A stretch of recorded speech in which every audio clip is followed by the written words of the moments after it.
Mr. President, ladies and gentlemen, I didn't intend to come here this year.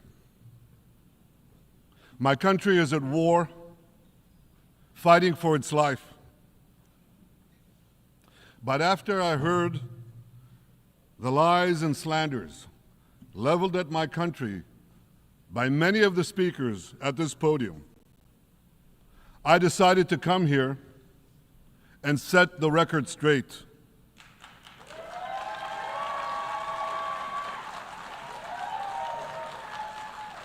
I decided to come here to speak for my people, to speak for my country, to speak for the truth. And here's the truth. Israel seeks peace. Israel yearns for peace. Israel has made peace and will make peace again.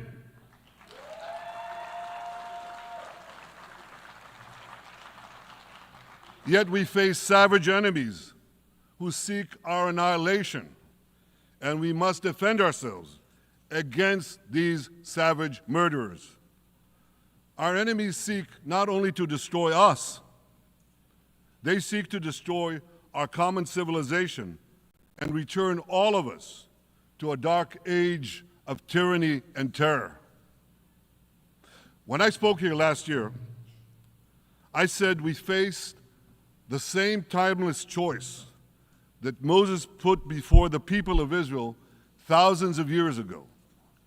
As we were about to enter the Promised Land, Moses told us that our actions will determine whether we bequeath to future generations a blessing or a curse. And that is the choice we face today. The curse of Iran's unremitting aggression, or the blessing of a historic reconciliation between Arab and Jew. In the days that followed that speech, the blessing I spoke of came into sharper focus. A normalization deal between Saudi Arabia and Israel seemed closer than ever. But then came the curse of October 7th. Thousands of Iranian-backed Hamas terrorists from Gaza burst into Israel in pickup trucks, on motorcycles, and they committed unimaginable atrocities. They savagely murdered 1,200 people. They raped and mutilated women. They beheaded men. They burned babies alive. They burnt entire families alive, babies, children, parents, grandparents, in scenes reminiscent of the Nazi Holocaust. Hamas kidnapped 251 people from dozens of different countries, dragging them into the dungeons of Gaza. Israel has brought home 154 of these hostages, including 117 who returned alive. I want to assure you, we will not rest until the remaining hostages are brought home too. And some of their family members are here with us today. I ask you to stand up.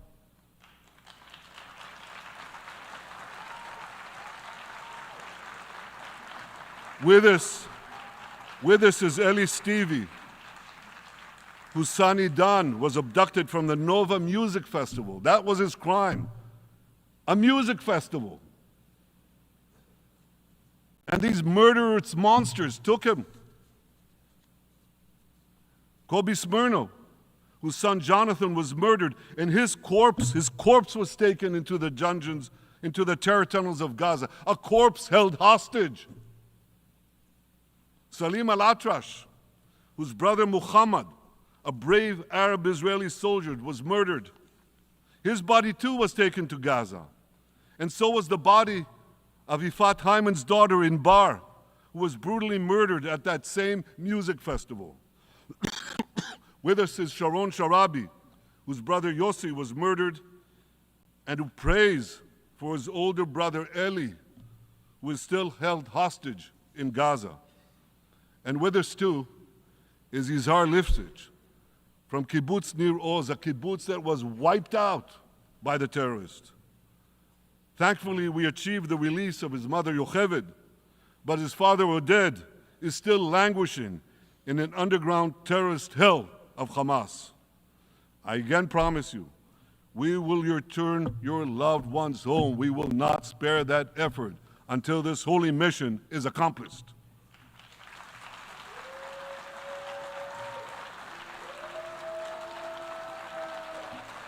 Ladies and gentlemen, the curse of October 7th began when Hamas invaded Israel from Gaza, but it didn't end there.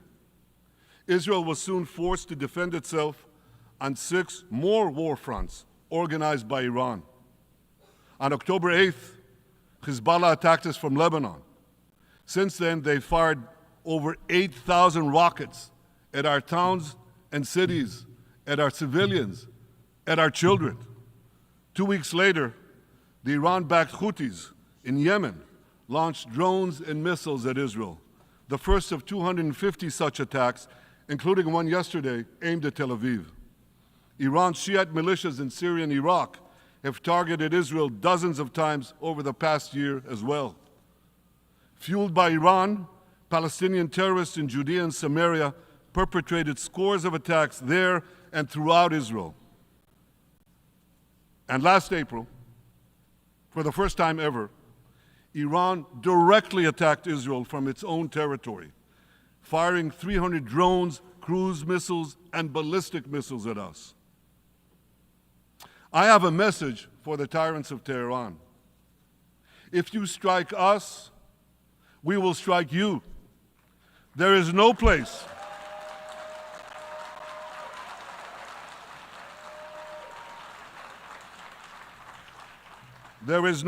in Iran that the long arm of Israel cannot reach. And that's true of the entire Middle East. Far from being lambs led to the slaughter, Israel's soldiers have fought back with incredible courage and with heroic sacrifice. And I have another message for this assembly and for the world outside this hall. We are winning.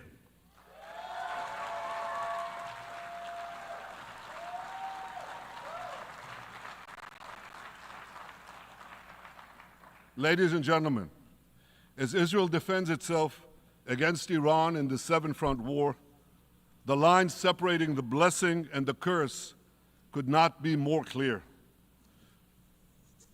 This is the map I presented here last year. It's a map of a blessing. It shows Israel and its Arab partners forming a land bridge connecting Asia and Europe between the Indian Ocean and the Mediterranean Sea. Across this bridge, we will lay rail lines, energy pipelines, fiber optic cables, and this will serve the betterment of 2 billion people. Now look at this second map. It's a map. Look at the second map. It's a map of a curse. It's a map of an arc of terror that Iran has created and imposed from the Indian Ocean to the Mediterranean. Iran's malignant arc has shut down international waterways. It cuts off trade. It destroys millions, destroys nations from within, and inflicts misery on millions. On the one hand, a bright blessing, a future of hope. On the other hand, a dark future of despair. And if you think this dark map is only a curse for Israel, if you think that, then you should think again. Because Iran's aggression, if it's not checked, will endanger every single country in the Middle East and many, many countries in the rest of the world. Because Iran seeks to impose its radicalism well beyond the Middle East. That's why it funds terror networks on 5 continents. That's why it builds ballistic missiles for nuclear warheads to threaten the entire world. For too long, the world has appeased Iran. It turns a blind eye to its internal repression. It turns a blind eye to its external aggression. Well, that appeasement must end. And that appeasement must end now.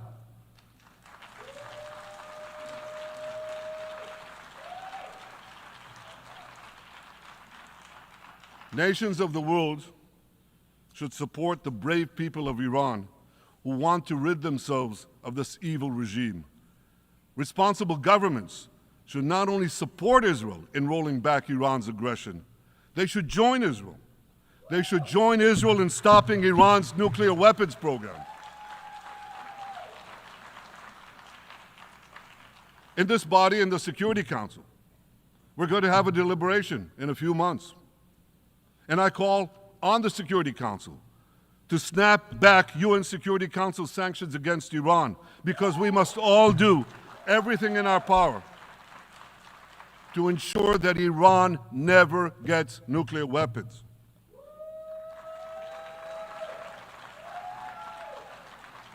For decades, I've been warning the world against Iran's nuclear program. Our actions delayed this program by perhaps a decade, but we haven't stopped it.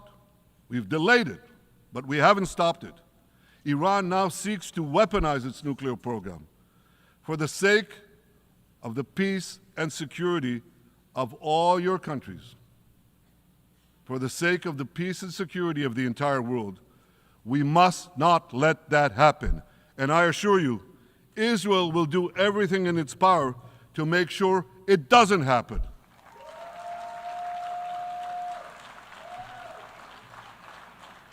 So, ladies and gentlemen, the question before us is simple.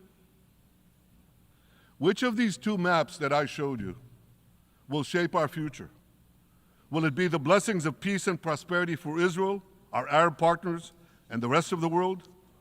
Or will it be the curse in which Iran and its proxies spread carnage and chaos everywhere? Israel has already made its choice.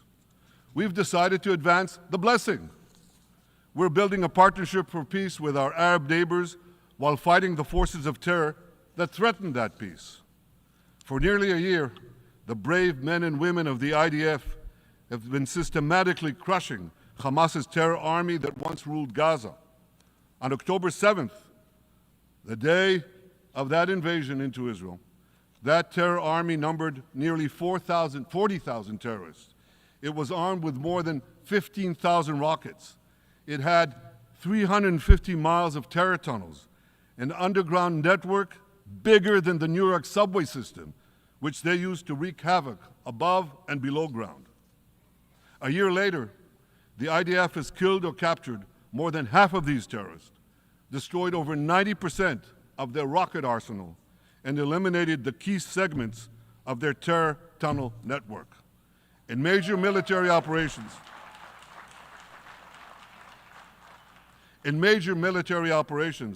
we destroyed nearly all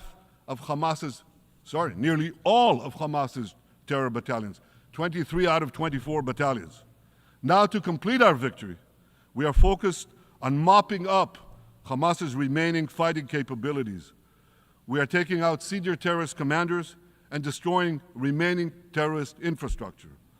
But all the while, and I'll say this one more time, we remain focused on our sacred mission, bringing our hostages home, and we will not stop until that mission is complete. Now, ladies and gentlemen, even with Hamas's greatly diminished military capability, the terrorists still exercise some governing power in Gaza by stealing the food that we enable aid agencies to bring into Gaza. Hamas steals the food, and then they hike the prices. They feed their bellies, and then they fill their coffers with money that they extort from their own people. They sell the stolen food at exorbitant prices. And that's how they stay in power. Well, this too has to end, and we're working to bring it to an end.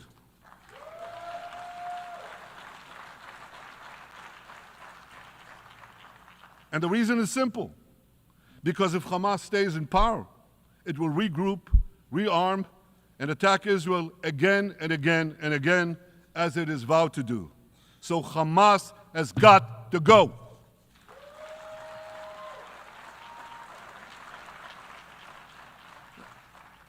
Just imagine For those who say, well, Hamas has to stay, it has to be part of a post-war Gaza, imagine in a post-war situation in World War II, imagine allowing the defeated Nazis in 1945 to rebuild Germany. It's inconceivable. It's ridiculous. It didn't happen then. It's not going to happen now.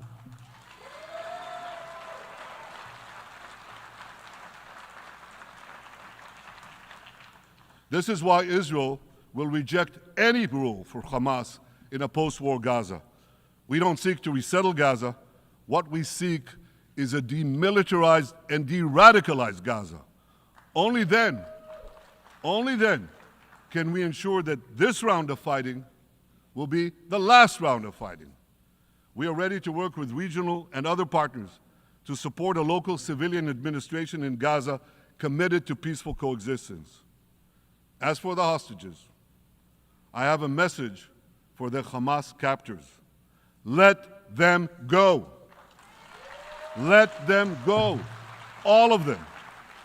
Those alive today must be returned alive, and the remains of those whom you brutally killed must be returned to their families. Those families here with us today, and others in Israel, deserve to have a resting place for their loved ones, a place where they can grieve and remember them. This war, ladies and gentlemen, this war can come to an end now. All that has to happen is for Hamas to surrender, lay down its arms, and release all the hostages. But if they don't, we will fight until we achieve victory, total victory. There is no substitute for it.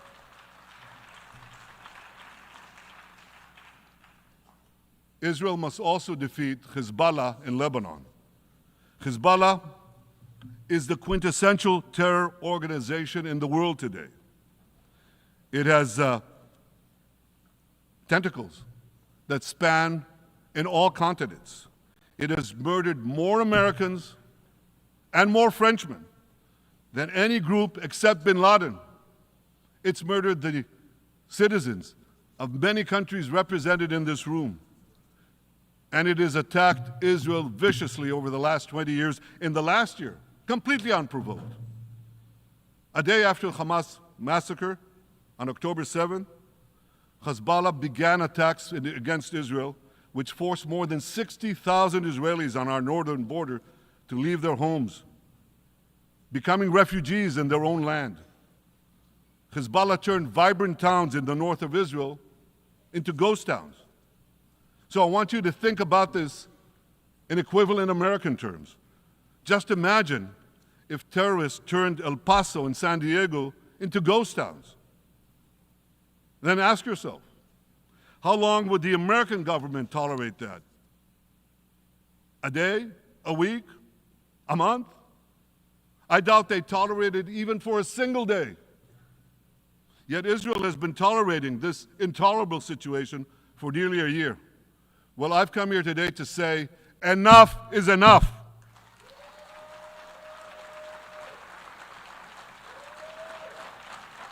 We won't rest until our citizens can return safely to their homes. We will not accept a terror army perched on our northern border, able to perpetrate another October 7th style massacre. For 18 years, Hezbollah brazenly refused to implement UN Security Council Resolution 1701, which requires it to move its forces away from our borders. Instead, Hezbollah moved right up to our border. They secretly dug terror tunnels to infiltrate our communities and indiscriminately fired thousands of rockets into our towns and villages. They fire these rockets and missiles not from military sites, not from that. They do that too. But they fire those rockets and missiles after they place them in schools, in hospitals, in apartment buildings, and in the private homes of the citizens of Lebanon. They endanger their own people. They put a missile in every kitchen, a rocket in every garage. I said to the people of Lebanon this week, Get out of the death trap that Hezbollah has put you in. Don't let Nasrallah drag Lebanon into the abyss. We're not at war with you. We're at war with Hezbollah, which has hijacked your country and threatens to destroy ours. As long as Hezbollah chooses the path of war, Israel has no choice, and Israel has every right to remove this threat and return our citizens to their homes safely. And that's exactly what we're doing.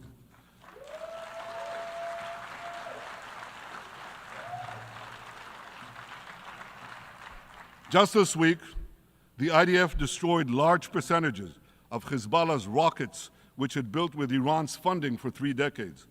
We took out senior military commanders who not only shed Israeli blood, but American and French blood as well. And then we took out their replacements, and then the replacements of their replacements. And we'll continue degrading Hezbollah until all our objectives are met.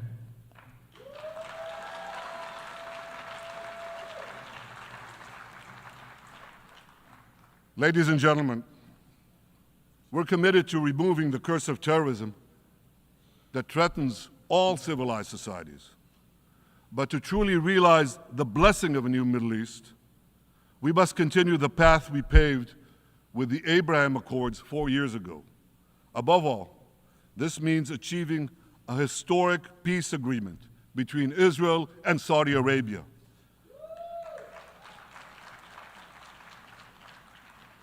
And having seen the blessings that we've already brought with the Abraham Accords, the millions of Israelis who've already flown back and forth across the Arabian Peninsula, over the skies of Saudi Arabia, to the Gulf countries, the trade, the tourism, the joint ventures, the peace, I say to you, what blessings such a peace with Saudi Arabia would bring. It would be a boon to the security and economy of our 2 countries. It would boost trade and tourism across the region. It would help transform the Middle East into a global juggernaut. Our 2 countries could cooperate on energy, water, agriculture, artificial intelligence, and many, many other fields. Such a peace, I'm sure, would be a true pivot of history. It would usher in a historic reconciliation between the Arab world and Israel, between Islam and Judaism, between Mecca and Jerusalem. While Israel is committed to achieving such a peace, Iran and its terror proxies are committed to scuttling it. That's why one of the best ways to foil Iran's nefarious designs is to achieve the peace. Such a peace would be the foundation for an even broader Abrahamic alliance. And that alliance would include the United States, Israel's current Arab peace partners, Saudi Arabia, and others who choose the blessing of peace. It would advance security and prosperity across the Middle East and bring enormous benefits to the rest of the world. With American support and leadership, I believe this vision can materialize, and much sooner than people think. And as the Prime Minister of Israel, I will do everything in my power to make it happen. This is an opportunity that we and the world should not let go by.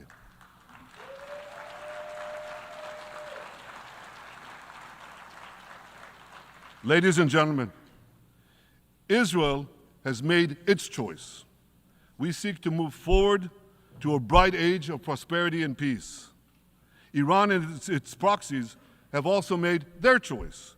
They want to move back to a dark age of terror and war. And now I have a question. And I pose that question to you. What choice will you make? Will your nation stand with Israel? Will you stand with democracy and peace? Or will you stand with Iran, a brutal dictatorship that subjugates its own people, exports terrorism across the globe?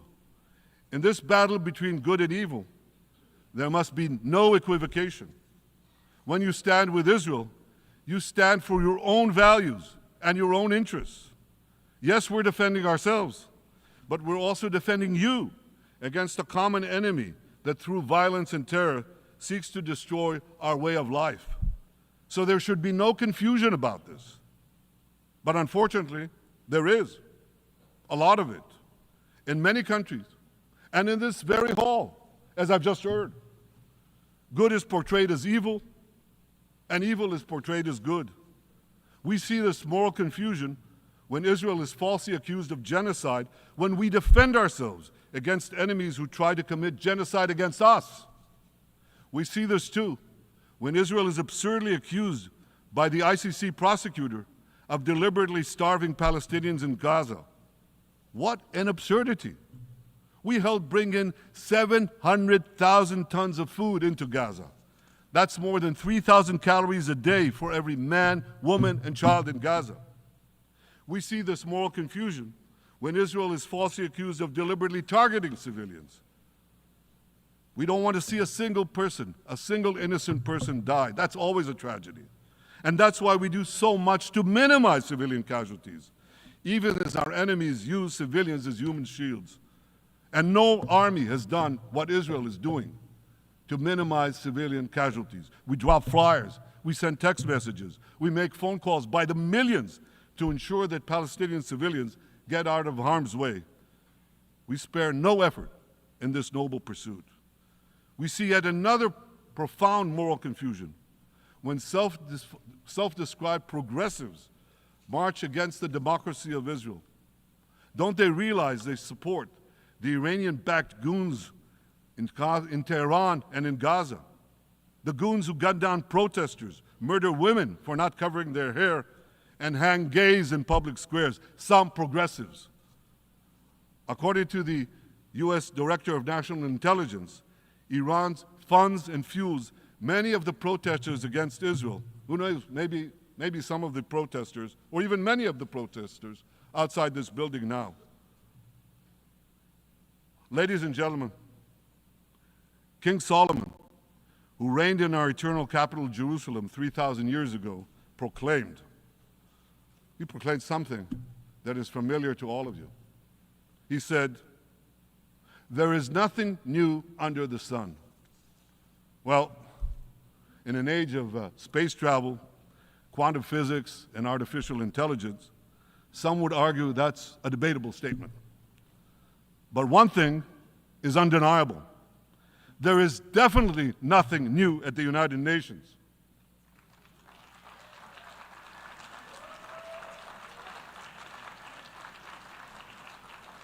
Take it from me. I first spoke from this podium as Israel's ambassador to the UN in 1984. That's exactly 40 years ago. And in my maiden speech here, I think it's the same podium, by the way. In my maiden speech here, I spoke against a proposal to expel Israel from this body.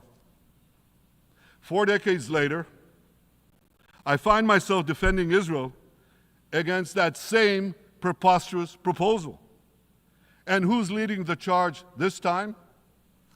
Not Hamas, but Abbas, Palestinian Authority President Mahmoud Abbas. This is the man who claims he wants peace with Israel. Yet he still refuses to condemn the horrific massacre of October 7th. He's still paying hundreds of millions to terrorists who murder Israelis and Americans. It's called pay for slay. The more you murder, the more you get paid. And he still wages unremitting diplomatic warfare against Israel's right to exist and against Israel's right to defend itself. And by the way, they amount to the same thing. Because if you can't defend yourself, you can't exist. Not in our neighborhood, certainly, and maybe not in yours. Standing in this podium 40 years ago, I told the sponsors of that outrageous resolution to expel Israel, "Gentlemen, check your fanaticism at the door." Today, I tell President Abbas and all of you who would shamefully support that resolution, check your fanaticism at the door. The singling out of the one and only Jewish state continues to be a moral stain on the United Nations. It has made this once respected institution contemptible in the eyes of decent people everywhere. But for the Palestinians, this UN House of Darkness is home court. They know that in this swamp of anti-Semitic bile, there's an automatic majority willing to demonize the Jewish state on anything. In this anti-Israel, flat earth society, any false charge, any outlandish allegation can muster a majority. In the last decade, there have been more resolutions passed against Israel in this hall at the UN General Assembly than against the entire world combined. Actually, more than twice as many. Since 2014, this body condemned Israel 174 times. It condemned all the other countries in the world 73 times. That's more than 100 extra condemnations for the Jewish state. What hypocrisy, what a double standard, what a joke. So the UN's hostility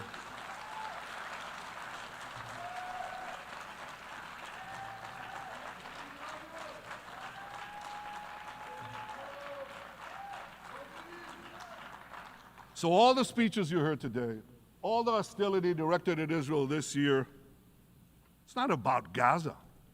It's about Israel. It's always been about Israel's very existence. And I say to you, until the Jewish state is treated like other nations, until this anti-Semitic swamp is drained, the UN will be viewed by fair-minded people everywhere as nothing more than a contemptuous farce. Now, given the anti-Semitism at the UN, it should surprise no one that the prosecutor at the ICC, one of the UN's affiliated organs, is considering issuing arrest warrants against me and Israel's defense minister, the democratically elected leaders of the democratic state of Israel. The ICC prosecutors rushed to judgment. His refusal to treat Israel with its independent courts the way other democracies are treated is hard to explain by anything other than pure anti-Semitism. Ladies and gentlemen, the real war criminals are not in Israel. They're in Iran. They're in Gaza, in Syria, in Lebanon, in Yemen. Those of you who stand with these war criminals, those of you who stand with evil against good, with a curse against the blessing, those of you who do so should be ashamed of yourselves.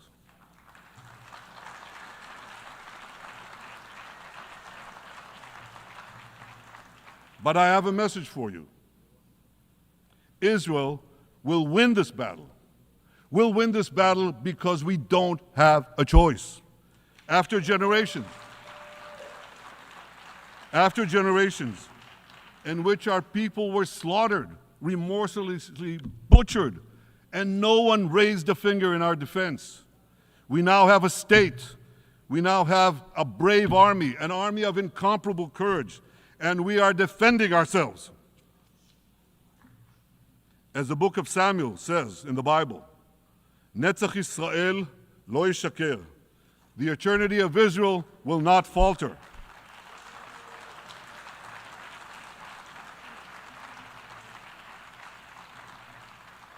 In the Jewish people's epic journey from antiquity, in our odyssey through the tempests and upheavals of modern times, that ancient promise has always been kept, and it will hold true for all time. To borrow a great poet's phrase, Israel will not go gently into that good night. We will never need to rage against the dying of the light, because the torch of Israel will forever shine bright.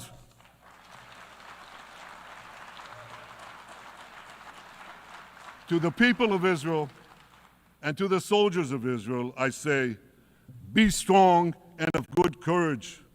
חזקו ואמצו ואל תיראו מפניהם, כי אדוני אלוהיך הוא ההולך עמך, לא ירפך ולא יעזבך. Am Yisrael Chai, the people of Israel live now, tomorrow, forever. Thank you.